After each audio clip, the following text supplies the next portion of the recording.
The uncertain future of 50/50. The mess that the former 50/50 members got themselves into is far from over, as they got hit along with their parents and the givers with a pretty big lawsuit. It made us question, though, what does this mean for the future of the group? We've been sharing the news about 50/50's lawsuit against Attract for a while now, but nothing was more surprising than when Kina withdrew her lawsuit and got back to the company with a sincere apology. She then did an interview with Dispatch in which she exposed everything there is to be exposed about the way the givers handled the whole thing and how everyone kept the girls in the dark.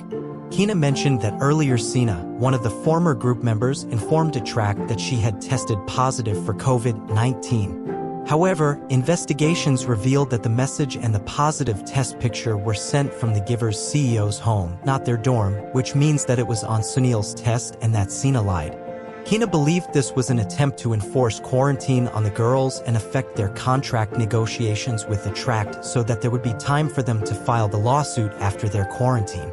They ended up leaving Attract altogether. However, Kina began doubting the giver's CEO and Sunil after they were out of the company. She accused him of pushing the group to file lawsuits and promising evidence for court that they never ended up presenting. Kina also mentioned issues regarding royalties and forged signatures, suggesting that Sungil went behind everyone's back. Based on Ken's account, Dispatch implied that the group might have been misled into filing the lawsuit. Kina also exposed Sunil's tactics, claiming he took credit for the group's success and cast doubts on Attract's stability to make it easier for the girls to trust him.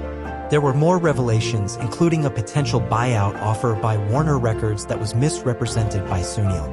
It was also revealed that he had influenced the parents of the members without consulting CEO John Hong-joon. Kina expressed regret for not contacting Hong-joon and apologized to him during the interview.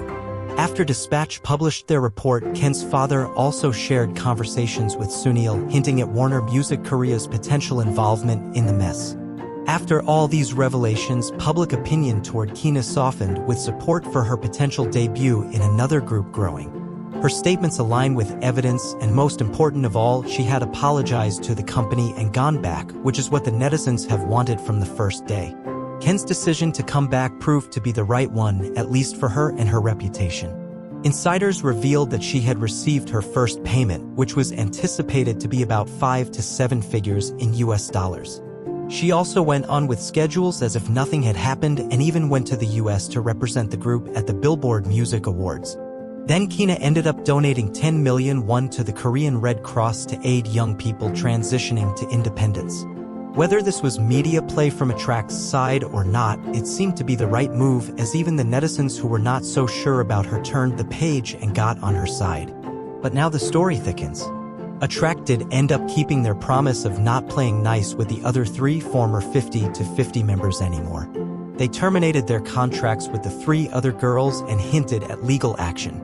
On December 19th, the company stated that they'd filed a civil lawsuit for compensation and penalties against the 3 former members.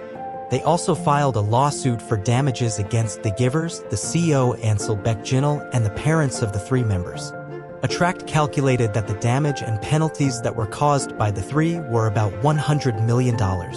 Specific partial claims were included in the initial filing to account for potential expansion during the legal process. Lawyer Park Jun, who's representing the case, is dedicated to making this lawsuit an opportunity to create a more fair entertainment industry. Their goal extends beyond mere compensation. Some netizens thought that this outcome was deserved since the girls had multiple opportunities to go back and get the CEO's forgiveness and yet refused to do so. The story takes another turn on December 14th when Korean lawmaker Ha Cheong proposed a revised bill called the 50/50 Act to protect the rights of smaller agencies in the arts and pop culture sector.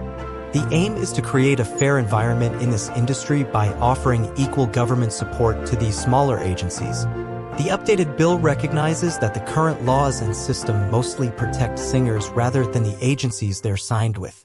Jun Hong-joon, the CEO of Attract, welcomed the proposed bill and expressed optimism that it would ensure fairness in the industry.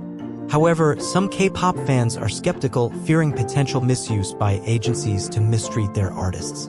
Some users pointed out the harmful impact President Yoon and his party have had on the Korean art industry. They argue that giving added protections to K-pop companies known for exploitation will be dangerous for artists. As for 50/50, since the company is suing the members and their parents, it's safe to say that there's no coming back from this. The fans' happiness at the termination of the members' contracts might have been premature, as Attract is not letting things go easily. The members broke the contract, and due to their decisions, they are sure to deal with debt and lawsuits. The company is seeking compensation for what they've lost. This is how the law works. It's sad that they're going through this, even though they're so young, but the situation was difficult to begin with. Share your thoughts in the comments, and thank you for watching.